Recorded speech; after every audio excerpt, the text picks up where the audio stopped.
लिहाजा हमें चाहिए कि आखिरत की तैयारी करने की कोशिश करें। ये हमारे चंद दीन की जिंदगी है। ये जिंदगी अगर कुरान के मुताबिक गुजर जाए, हदीस के मुताबिक गुजर जाए, नबी पाक अलैहि सल्लम के फरमान के मुताबिक गुजर जाए, सहाबा के किरदार के मुताबिक गुजर जाए, गौसे पाक के तरीके के मुताबिक गुजर जाए, गरीब नवाज के फरमान के मुताबिक गुजर जाए, अगर उलमाए किराम के नक्शे कदम के मुताबिक अगर गुजर जाए तो हमारी जिंदगी यहाँ भी कामयाब हो सकती है और वहां भी। मैं क्या बयान करूं। बाप जिस्म को संवारता है और उस्ताद रूह को संवारा करता है। रूह का मुरब्बी उस्ताद होता है और जिस्म का मुरब्बी वालिदैन हुआ करते हैं। अभी हजरत के बयान भी जबान से भी आप समाअत करेंगे कि हजरत मौलाना शरफुद्दीन शरीफ कादरी रहमत रिजवान का अखलाक कैसा था। तो जो जात मौजूद हैं, अभी जब मौजूद हैं तो इनकी कद्र नहीं। गांव में आपके आलिम हो, आलिमों का आप कद्र नहीं करते, लेकिन जब यही उलमा जमीन के नीचे मदफून होंगे, आपके सामने से चले जाएंगे, तब आप इनके किरदार का चर्चा करते हुए नजर आएंगे।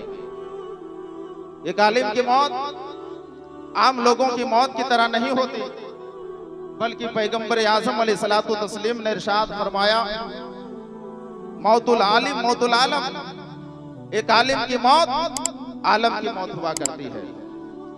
एक आलिम की मौत कायनात की मौत हुआ करती है।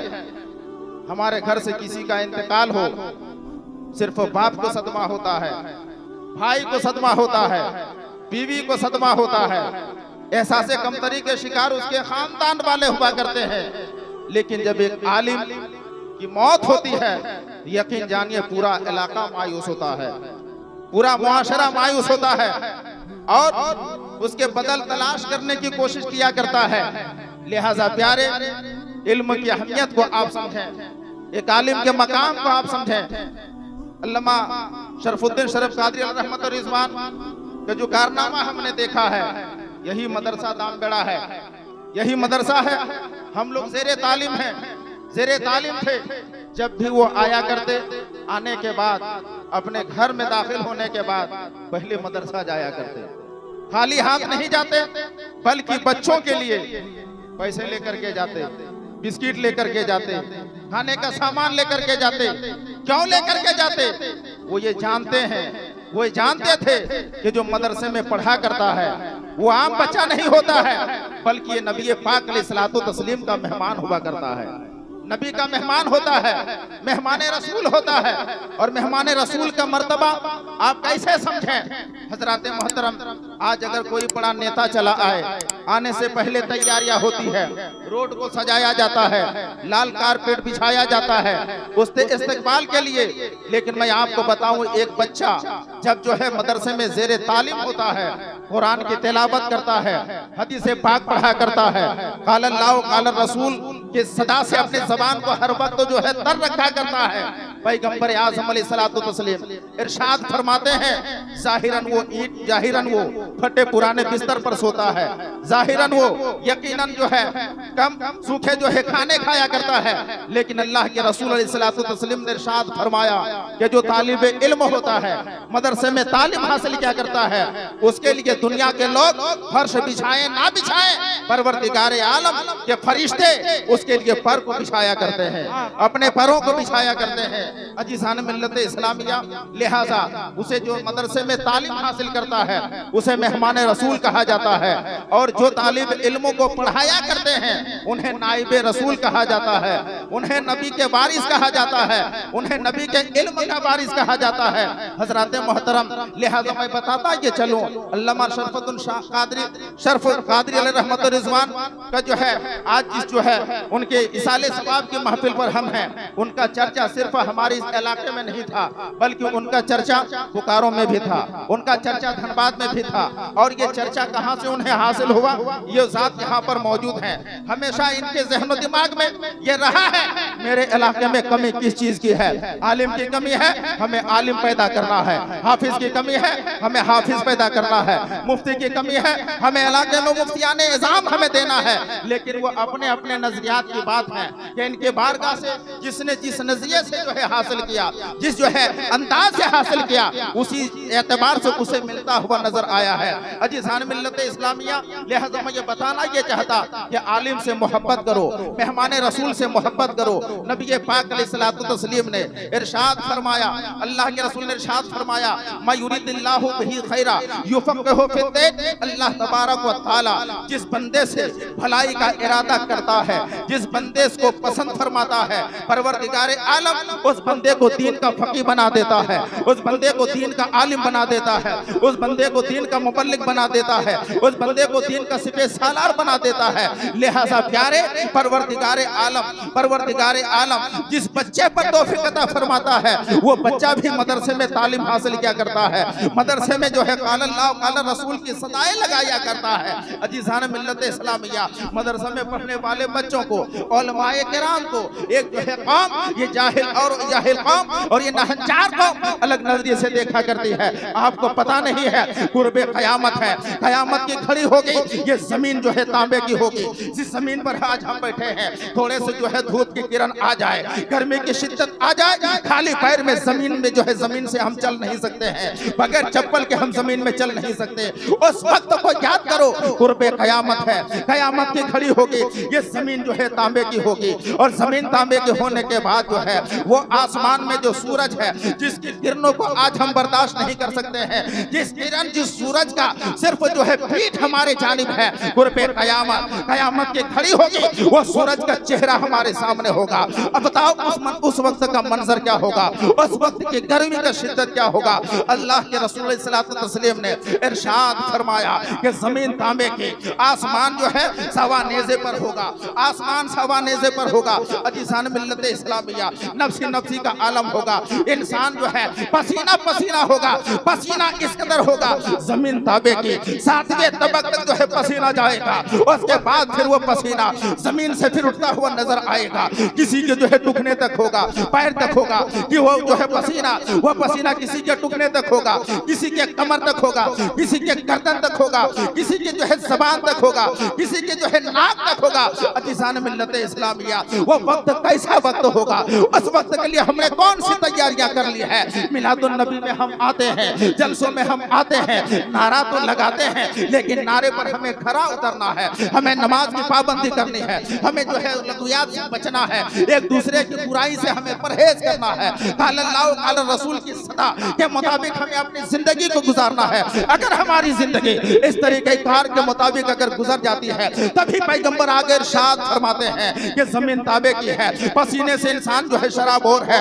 ऐसे आलम में भी परवरदिगार आलम 7 जो है अशखास को, 7 आदमी को अपने अर्श के नीचे नूर की कुर्सी पर बैठाएगा, अर्श के नीचे नूर की कुर्सी पर बैठाएगा। कौन से वो शख्स होंगे? नबी पाक अलैहिस्सलातु तस्लीम इरशाद फरमाते हैं, उनमें से पहला शख्स वो होगा, वो जो है आदिल बादशाह होगा, वो आदिल शख्स होगा जो 2 शख्स के दरमियान इंसाफ सही से क्या करता हो, 2 शख्स के दरमियान जो है हक तलफी ना क्या करता हो। उस शख्स को परवरदिगार आलम अर्श आज़म के नीचे नूर की कुर्सी पर बैठाएगा। दूसरे शख्स के ताल्लुक से पैगंबर आज़म अलैहिस्सलातु तस्लीम ने इरशाद फरमाया, नौजवानों अपने होश में अभी भी चले आओ, रात की तन्हाई में सिर्फ अपने औकात को मोबाइल में मत गुजारो, दीन के उजाले में लघु लहू लाइब में अपने औकात को मत गुजारो, बल्कि जो है अपने माँ बाप की सोहबत में गुजारो, बड़ों की जो है सोहबत में गुजारो, इमाम की सोहबत में गुजारो, आलिम दीन की सोहबत में गुजारो। अगर तुमने इस तरीके से जिंदगी गुजार लिया है, तब मेरे पैगंबर इरशाद फरमाते हैं कि पहला शख्स वो होगा जो है दुनिया में 2 शख्स के दरमियान जो है अच्छा इंसाफ करने वाला होगा। दूसरा वो नौजवान होगा जो नौजवान अपनी जवानी में रब की बारगाह में सर को झुकाता होगा, रब की रियाजत करता होगा, गुनाहों से बचता हुआ नजर आता होगा, वो जो है मनहियात से बचता हुआ नजर आता होगा, माँ बाप की खिदमत करता होगा, रब्बे जुल जलाल को राजी करने के लिए हर उमूर को अंजाम देता होगा। अजीज़ान मिल्लत इस्लामिया, लिहाजा सातों बातें अगर मैं बताऊं, मुझे जो असल बात बताना है उसके लिए मेरे पास वक्त नहीं बचेगा। लिहाजा मैं प्यारे नौजवानों, आज जो है तुम जो है कौम के मुस्तकबिल हो, तुम ही जो है कौम के आने वाले वक्त के, तुम ही जो है सरबराह बनने वाले हो, तुम ही जो है मुस्तकबिल बनने वाले हो। तुम्हारा अगर यही तरीका रहा है तो फिर बताओ आने वाली नस्लों का जो है आलम क्या होगा, आने वाली नस्लों का आलम क्या होगा। आज बड़ों के दरमियान जो है ताज़ीम नहीं है, बड़ों का जो है ताज़ीम नहीं, छोटों पर शफकत नहीं है। सबसे बड़ी बात तो ये है, एक भाई सगा भाई है, लेकिन सगा भाई के दरमियान भी वो मोहब्बत नहीं रह गई है। जिस तरीके से अपने दोस्तों के दरमियान जो मोहब्बत है, दोनों सगे भाइयों के बीच में वो मोहब्बत नहीं, अपने घर वालों के बीच में वो मोहब्बत में नहीं। अजीज़ान मिल्लत इस्लामिया, आखिर ये मोहब्बत कहाँ से पैदा होगी? आपको जो है कुरान को पलटना होगा, कुरान की जो है आयतों को पढ़ना होगा, नबी पाक अलैहिस्सलातु तस्लीम की हदीस पाक पर अमल करना होगा। आपने समझा है यही दुनिया है, यही दुनिया है। रात की तारीकी आती है, दिन का उजाला आता है, जो चाहते हैं करके गुजर जाते हैं। बताओ उसी रात की तारीकी में जब तुम्हारी आंखें बंद होती है बिस्तर पे और रब्बे सुल जलाल अगर जो है मलकल मौत के जरिए से जो है तुम्हारी रूह को जो है निकलवा ले, तो फिर बताओ कि कल के तुम्हारे इरादे क्या होंगे? सारी तमन्नाएं धरी की धरी रह जाएगी, सारी ख्वाहिशात जो है धरी की धरी रह जाएगी। लिहाजा प्यारे, अभी भी वक्त है, अपने बच्चों को दीनी तालीम से आरास्ता करें, दीनी तालीम से जो है आरास्ता करें, कुरान की तालीम देने की कोशिश करें, हदीस की तालीम देने की कोशिश करें। एक घर में एक आलिम दीन होता है, एक घर में एक हाफिज कुरान होता है। कौन कुरान? जिस कुरान के ताल्लुक से पैगंबर आज़म अलैहिस्सलातु तस्लीम ने इरशाद फरमाया कि जो सिर्फ कुरान को हिफ्ज करता है वो जो है मुहाफिज कुरान, वो अल्फाज कुरान के जो है मुहाफिज हुआ करता है, और जो कुरान की तिलावत करता है वो जो है कुरान के रूहानियत के जो है मुहाफिज हुआ करता है, और जो आलिम दीन होता है वो उसके माने के जो है मुहाफिज किया हिफाजत किया करता है। और जो मशाइख के निज़ाम होते हैं मारिफे कुरान की मुहाफिज हुआ करते हैं। ये जुमले आपको समझ में नहीं आएंगे, ये छींटा मिला है कायदे अहले सुन्नत उस्तादुल उलमा हज़रत अल्लामा मौलाना अब्दुल रज़्ज़ाक़ साहब क़िबला ज़िदा मजदहू मिसबाही का, इन्हीं का छींटा है। इन्हीं का छींटा लेकर के अल्लामा शरफुद्दीन शरफ क़ादरी अलैहि रहमत व रिज़वान, अल्लाह अकबर, कहां से कहां उनका नाम चला गया, कहां से कहां उनका नाम चला गया। अजीज़ान मिल्लत इस्लामिया, लिहाजा हमें उलमा के लिए जरूरी भी है आपस में इत्तेहाद को कायम करना है। जब भी मिलना है दूसरे के साथ तो मुस्कुराते हुए मिलना है, क्योंकि कौम की निगाह जो है आपके ऊपर है, कौम की निगाह जो है आपके ऊपर है, आपके सर से पैर तक ये अवाम देखा करती है। लिहाजा प्यारे, मैं अर्ज कर रहा था कि अपने बच्चों को दीनी तालीम दें, अपने बच्चों को कुरान की तालीम दें, अपने बच्चों को हदीस पाक की तालीम दें। कल के ज़माने को याद करें, कल की तारीख को याद करें, जिस ख्वाजा गरीब नवाज के जो है सदके से हमें ये जो है सर पे टोपियां मिली है, जिनके सदकों तुफैल हमें इस्लाम मिला है, जिनके जो है खिदमत दीन के जरिए से हमें सजदा मिला है, वो ख्वाजा हिंदल वली है। एक मर्तबा मुस्कुराता हुआ चेहरा लेकर के माँ के बारगाह में हाजिर होते हैं। माँ बैठी हुई है, ख्वाजा गरीब नवाज के चेहरे पर मुस्कुराहट है। माँ ने देखा, बेटा तेरे चेहरे पर मुस्कुराहट है, बेटा तेरे चेहरे पर बशाशत है, बेटा तुम कुछ कहना चाहते हो, आखिर ये जो है बशाशत कैसे आई है, ये तेरे चेहरे में मुस्कुराहट कैसे आई है? ख्वाजा गरीब नवाज ने इरशाद फरमाया, ऐ माँ, मेरे चेहरे पर मुस्कुराहट इस बात की बिना पर है कि मेरे हाथ पर हाथ दे करके 20,000 गुनहगारों ने तौबा किया है, 20,000 गुनहगारों ने तौबा किया है। माँ ने कहा, बेटा तेरे हाथ पर हाथ दे करके 20,000 गुनहगारों ने तौबा किया, तेरे चेहरे पर इस वजह से मुस्कुराहट है, लेकिन बेटा तुझे पता है कि ये जो है ये मर्तबा तुझे कहां से मिला है, ये जो है मकबूलियत तुझे कहां से मिली है, ये बरकत तुझे कहां से मिली है? ख्वाजा गरीब नवाज ने कुछ ना कहा। माँ ने कहा, ऐ बेटा तेरे हाथ पर हाथ दे करके 20,000 जो है गुनहगारों ने तौबा किया, उसमें तेरा कमाल नहीं है बल्कि तेरी माँ की जो है दुआओं का कमाल है, तेरी माँ की जो है आंचल का कमाल है। कहा, माँ कैसे? ख्वाजा गरीब नवाज की माँ इरशाद फरमाती है, बेटा जब मैं तुझे दूध पिलाया करते थे तो मैं हर वक्त वजू कर लिया करते थे, वजू के हालत में मैं तुझे दूध पिलाया करते थे। यही दूध पिलाने का वजह है, वजू के हालत में दूध पिलाने की वजह है कि तेरे अंदर जो है ज़बान में भी ये तासीर आई है, तेरे चेहरे में भी ये असर आया है, तेरे अंदर ये जो है मर्तबा और ये जो है अजमत आई हुई है। अजीज़ान मिल्लत इस्लामिया, अब मैं यहाँ पर बताना चाहता कि कोई नौजवान अगर चाहता है कि माँ की खिदमत से दूर रह करके, माँ की दुआ से दूर रह करके, बाप की खिदमत ज्यादातर दुआ से दूर रह करके अगर तुम डॉक्टर बनना चाहते हो नहीं बन सकते हो, इंजीनियर बनना चाहते हो नहीं बन सकते हो, अगर आला मर्तबे पर फैज होना चाहते हो नहीं हो सकते हो, क्योंकि वो हजरत मूसा अलैहिस्सलाम के तारीख को पलट करके आप देखें, वो हजरत मूसा अलैहिस्सलाम है, कोहे दूर पर रोजाना जाते थे, रब से कलाम करने के लिए जाते थे, रब से बातें करने के लिए जाते थे।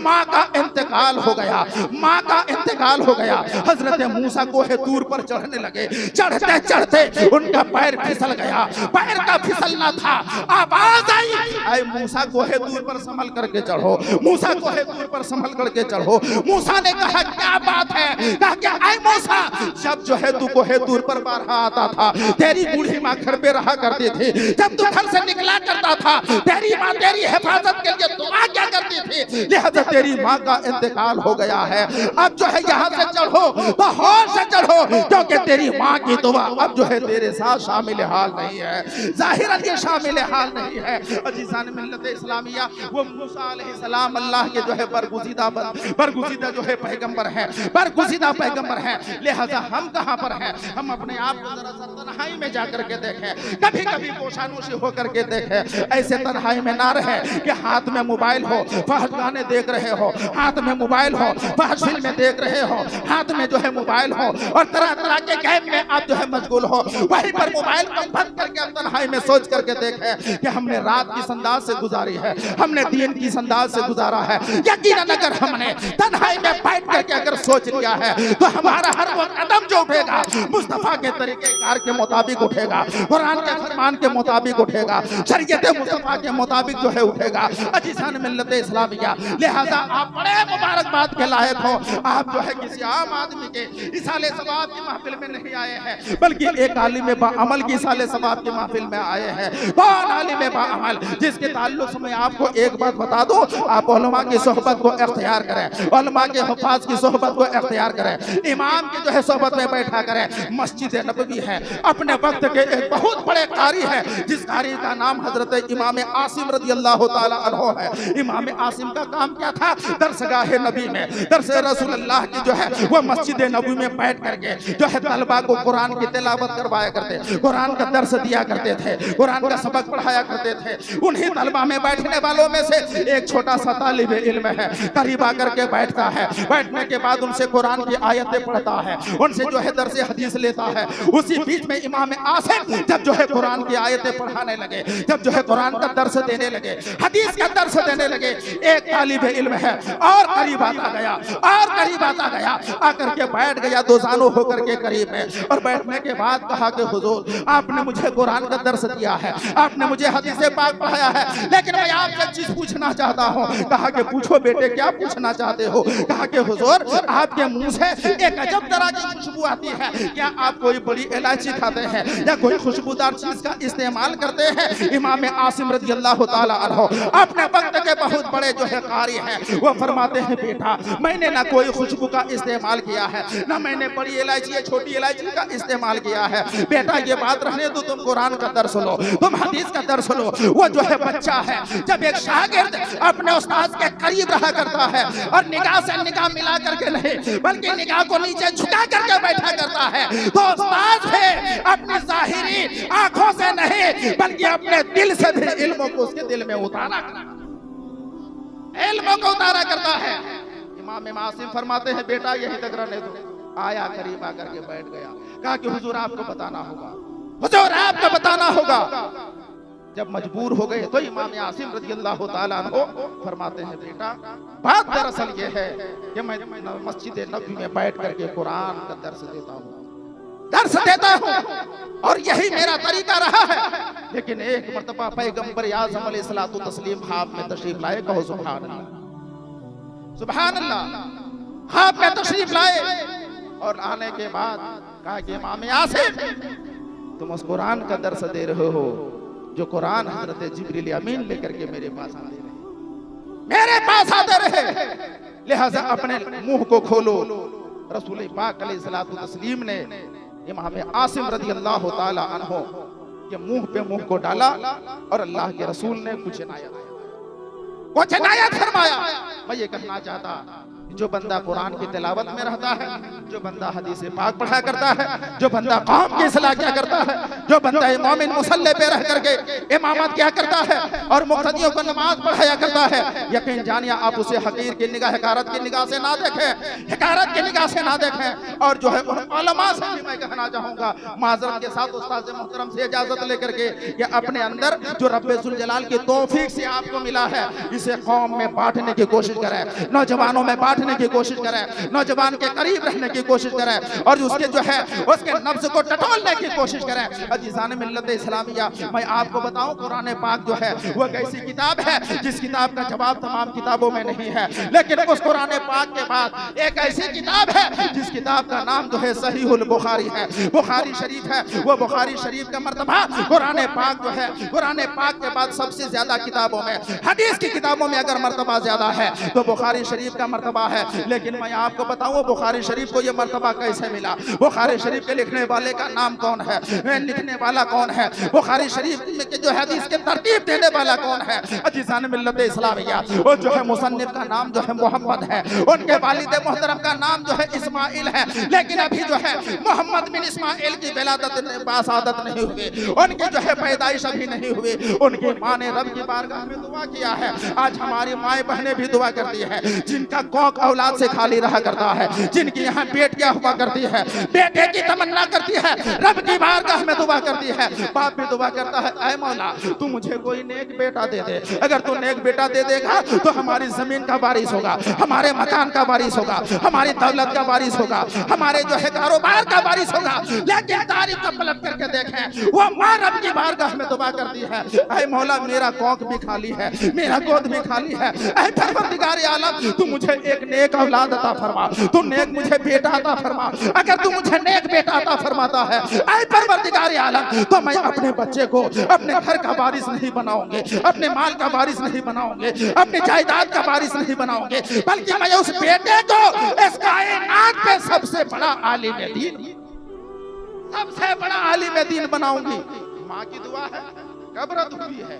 माँ बाप की दुआ नबियों की दुआ की तरह हुआ करती है। जिस तरीके से नबियों की दुआ रब्बे जुल जलाल रद्द नहीं फरमाता, उसी तरीके से माँ और बाप की दुआ औलाद के हक में रब्बे जुल जलाल कभी रद्द नहीं फरमाता। लिहाजा माँ के करीब बैठ के दे देखो, बाप के करीब बैठ करके दे देखो, खिदमत करके तो देखो, उनके चेहरे पे ज़ियारत करके तो देखो।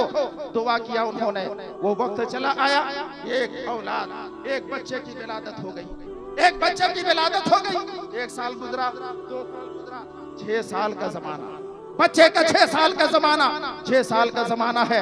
6 साल जो है मुद्दतों के बाद रब की दुआ से, रब के तौफीक से एक बच्चा जो है पैदा हुआ, 6 साल की उम्र में पहुंच गया। अचानक उस बच्चे की आंख की रोशनाई खत्म हो गई, अचानक वो बच्चा नाबीना हो गया, अचानक जो है आंख की रोशनाई उसके गायब हो गई। माँ रब की बारगाह में अर्ज करने लगी, ऐ परवरदिगार आलम, मैंने तुझसे मौलाए करीम एक बेटा मांगा था, तूने बेटा तो दिया, लेकिन ऐ परवरदिगार आलम 6 साल का जमाना है बच्चे का, आँख की रोशनाई खत्म हो चुकी है, ये देख नहीं पा रहा है, ये नाबीना हो चुका है। ऐ मौला मैंने तुझसे बेटा मांगा लेकिन तूने बेटा तो दे दिया।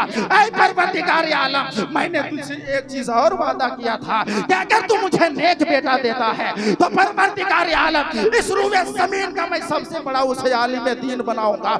ऐ मौलाए करीम परवरदिगार आलम 6 महीने का बच्चा है, एक दुआ तूने कबूल फरमा लिया, लेकिन 6 साल के जो है बाद इसकी आंख की रोशनाई खत्म हो चुकी है, मेरा बेटा अंधा हो चुका है। अब ये कुरान पढ़ेगा तो कैसे पढ़ेगा, हदीस पढ़ेगा तो कैसे पढ़ेगा, नबी तस्लीम की शरीयत पढ़ेगा तो कैसे पढ़ेगा।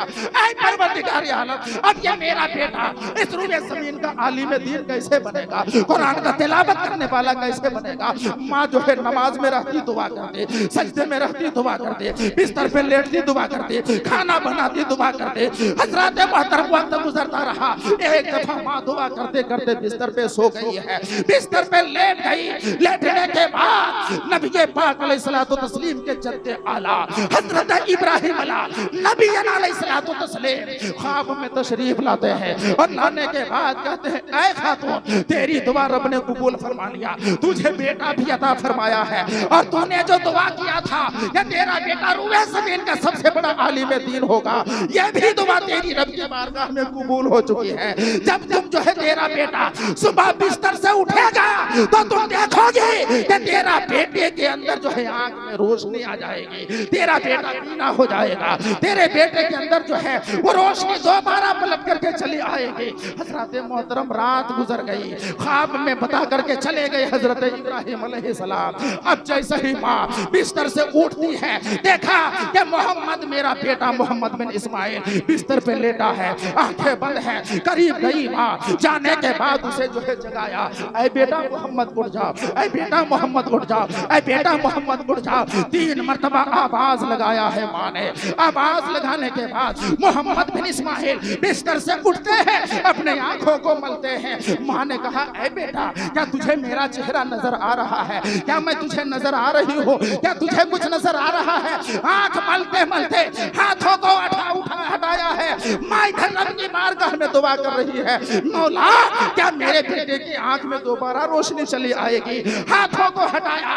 हटाने के बाद मोहम्मद बिन इस्माइल ने कहा, ऐ माँ सिर्फ आपका चेहरा मैं नहीं देख रहा हूँ, बल्कि आपने जो हरे रंग की चादर ओढ़ा है वो चादर भी तेरा बेटा जो है देख रहा है, वो चादर भी तेरा बेटा देख रहा है। अब मैं बताना चाहता माँ की दुआ के बदौलत जो है दोबारा रब्बे जुल जलाल रोशनी अता फरमा रहा है। अब वो मोहम्मद बिन इस्माइल है। पढ़ते रहे, उसके बाद जो है मदरसे में दाखिला भी ले लिया, हदीस कुरान भी पढ़ते रहे। एक वक्त जो है ऐसा आया, दरसगाह में बैठ करके पढ़ रहे हैं, रात की तारीकी है, अचानक जो है रोशनी जो है गायब हो जाती है, रोशनी का इंतजाम नहीं है।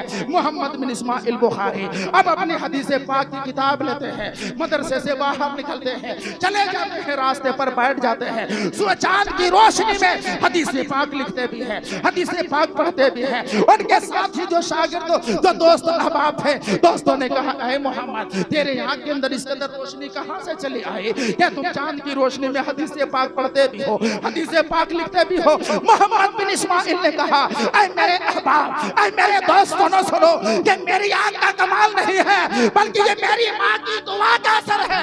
इस कदर दुआ की मेरी माँ ने कि अंधेरे में मैं हदीस पाक लिख भी सकता हूँ और पढ़ भी सकता हूँ, हदीस पाक लिख भी सकता हूँ और जो है पढ़ भी सकता हूँ। वही मोहम्मद बिन इस्माइल बुखारी आने वाले वक्त में एक रिवायत के मुताबिक 4 लाख हदीस पाक के हाफिज बनते हुए नजर आए, दूसरी रिवायत के मुताबिक 7 लाख हदीस पाक के हाफिज बनते हुए नजर आए। अब मैं बता करके ये गुजरना चाहता हूँ, इमाम बुखारी को ये मकाम कैसे हासिल हुआ है? माँ की खिदमत से हासिल हुआ है, माँ की दुआ के जरिए से हासिल हुआ है। अजीज़ान मिल्लत इस्लामिया, तब वो इतने बड़े मुहद्दिस बनते हुए नजर आए, इमाम बुखारी के लक़ब से मुलक़्क़ब होते हुए नजर आए। लिहाजा मौलाना शरफुद्दीन शरफ कादरी रहमतुल्लाह अलैह, इनके गुफ्तगू को हमने देखा है, इनके मिलने के तरीके को हमने देखा है। जब भी किसी से मिला करते चेहरे पर मुस्कुराहट हुआ करते, चेहरे पर मुस्कुराहट हुआ करते, बड़ा खुलूस के साथ मिला करते, बड़ों की ताज़ीम भी करते, छोटों पर शफ़क़त भी किया करते। लिहाजा ऐसे आलिम दीन के कारनामे को अभी उनके इंतकाल के बाद जो है आपके ज़हन और दिमाग में उनका कारनामा आएगा कि उनका बोलना कैसा था, उनका चलना कैसा था, उनका तरीक़ेकार कैसा था। अजीज़ान मिल्लत इस्लामिया, लिहाजा अल्लाह के रसूल ने इरशाद फरमाया, मौतुल आलिम मौतुल आलम, एक आलिम की मौत सिर्फ जो है घर वालों की मौत नहीं होती है, मोहल्ले वालों की मौत नहीं होती है, इलाके वालों की मौत नहीं होती है। मौतुल आलिम मौतुल आलम, एक आलिम की मौत पूरे आलम की मौत हुआ करती है। लिहाजा एक बात और सुनते हुए चले, कभी कभी मौका मिल जाता है अपने आप को सुधारे।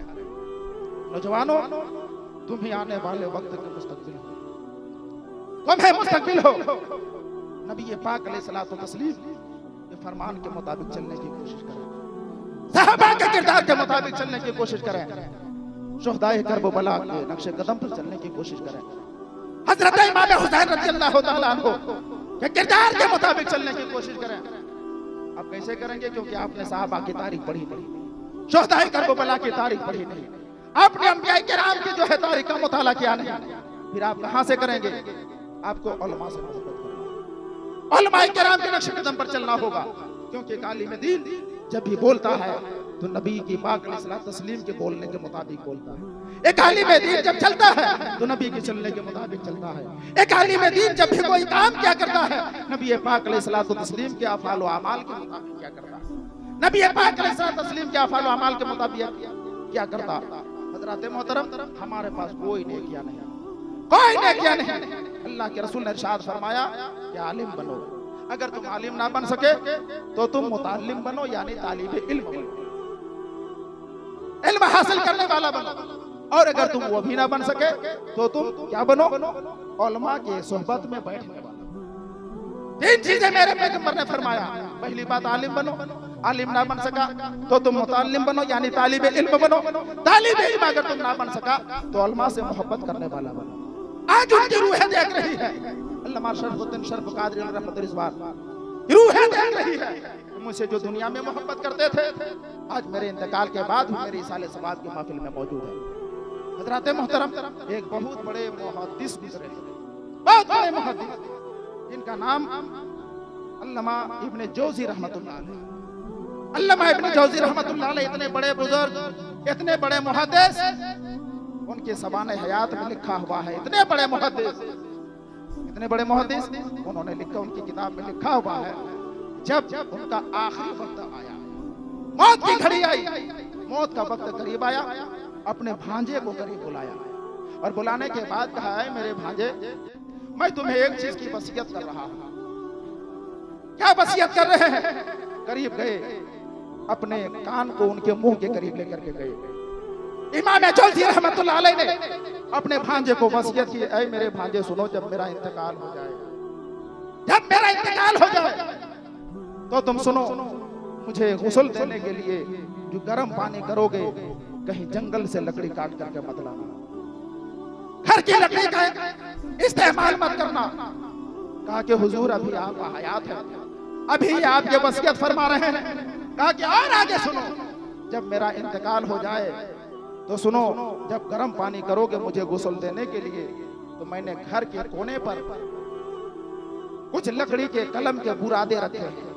कौन से बुरादे? वो इमाम जौज़ी रहमतुल्लाह अलैह फरमाते हैं कि मैंने 20,000 हदीस पाक की, 2,000 हदीस पाक की किताबें लिखी हैं, 2,000 हदीस पाक की किताबें लिखी। वो इमाम जौज़ी रहमतुल्लाह अलैह इस कदर मर्तबे वाले, उनके हाथ पर हाथ दे करके 20,000 गैर मुस्लिमों ने कलमा पढ़ा, 20,000 गैर मुस्लिमों ने कलमा पढ़ा। और आगे बयान फरमाते इमाम जौज़ी, ये मेरे हाथ देख रहे हो मेरे भांजे, इन हाथों पर हाथ देख करके 80,000 गुनहगारों ने अपने गुनाहों से तौबा किया, अपने गुनाहों से तौबा किया। वो इमाम जौज़ी रहमतुल्लाह अलैह इतने पाए के बुजुर्ग, इस कदर ज़ुहद व तक़वा के पैकर, जिन्होंने 2,000 हदीस पाक की किताबें लिखी, जिनके हाथ पर हाथ दे करके 20,000 गैर मुस्लिमों ने कलमा पढ़ा, जिनके हाथ पर हाथ दे करके 80,000 गुनहगारों ने तौबा किया, वो अपने जो है भांजे को वसीयत करते हैं, ऐ मेरे भांजे, जब मेरा इंतकाल हो तो सुनो, जो मैंने हदीस पाक लिखा है, जिन कलम से लिखा है, उन लकड़ी के कलम को जो मैंने तराशा है, उसके बुरादे को मैंने एक कोने पर जमा करके रखा है, जमा करके रखा है, और जो है लकड़ी के कलम को भी रखा है। लिहाजा जब मेरा इंतकाल हो जाए तो तुम किसी आम लकड़ी से मेरे लिए गर्म पानी मत करना, बल्कि जो है उस जो है कलम को लेकर के चले आना, लकड़ी के बुदारों जो है कलम के बुरादे को लेकर के चले आना, जिससे मैंने हदीस पाक जिन कलम से लिखा है, उसे कलम जो है कोई इकट्ठा करके उसे जो है आपस में बैठ जाना, फिर देखना कि उस कलम में रोशनाई लगी हुई है, उस रोशनाई को चाकू लेकर के तुम जो है खुरचना, और खुरचने के बाद जो है उस रोशनाई को अलग कर देना, फिर उस लकड़ी के कलम से आग जलाना और मुझे नहलाने के लिए गर्म पानी करना। और जब गर्म पानी हो जाए तो जो रोशनाई सूखे हुए कलम पर लगी हुई थी, जिसे तुमने खुरेचा है, उस रोशनाई को उस गर्म पानी में डाल देना। उनके जो है भांजे कहते हैं, हुजूर इसका सबब क्या है? इमाम जौज़ी फरमाते हैं, ऐ मेरे भांजे सुनो, मुझे नमाज पढ़ा है मैंने, लेकिन उस पर भी मुझे भरोसा नहीं, मैंने रोजा रखा है फिर भी भरोसा नहीं, मैंने जो तकवा का जो है मैंने अमाले खैर किया है, लेकिन मुझे उस पर भी भरोसा नहीं है। लेकिन मैंने जो 2,000 हदीस पाक की किताबें लिखी है जिन कलम से, उन कलम से आग अगर जो है जलाया जाए, उससे मेरे लिए गर्म पानी नहलाने के लिए दिया जाए और वो रोशनाई अगर पानी में डाल दिया जाए, खुदाई वहदहु ला शरीक की कसम, जब इमाम जौजी को कब्र में इस हालत में लेटाया जाएगा तो परवरदिगार आलम हमारे गुनाहों के मगफिरत फरमा देगा। वो इमाम जौजी जिनका तकवा लाजवाब, जिनका ज़ुहद लाजवाब, जिनका जलवा लाजवाब, जो हर एतबार से जो है पाक साफ, हर एतबार से पाक साफ, इतने बड़े मुहद्दिस और मुफस्सिर होने के बाद क्या वसीयत करते हैं। और आज हमारे घर से क्या वसीयत होती है, बेटा आखिरी वक्त है, बच्चों को देखना, फला जगह पर तिजोरी है उसका ख्याल रखना, फला जगह पर इतना कट्ठा जमीन है उसका ख्याल रखना। प्यारे, इस कदर हम दुनिया में डूब चुके, इस कदर दुनिया में डूब चुके। इसका सबब क्या है? सबब यह है कि हम कुरान की तालीम से दूर, हदीस की तालीम से दूर है। आज भी जो बड़ा हिंसा ईमा पैदा आग कर सकती है, अंदाजे गुलिस्तान आग कर सकती है, अंदाजे गुलिस्तान पैदा। लिहाजा हमें चाहिए कि आखिरत की तैयारी करने की कोशिश करें। ये हमारे चंद दिन की जिंदगी है। ये जिंदगी अगर कुरान के मुताबिक गुजर जाए, हदीस के मुताबिक गुजर जाए, नबी पाक अलैहि वसल्लम के फरमान के मुताबिक गुजर जाए, सहाबा के किरदार के मुताबिक गुजर जाए, गौसे पाक के तरीके के मुताबिक गुजर जाए, गरीब नवाज के फरमान के मुताबिक गुजर जाए, अगर उलमाए किराम के नक्शे कदम के मुताबिक अगर गुजर जाए तो हमारी जिंदगी यहाँ भी कामयाब हो सकती है और वहाँ भी।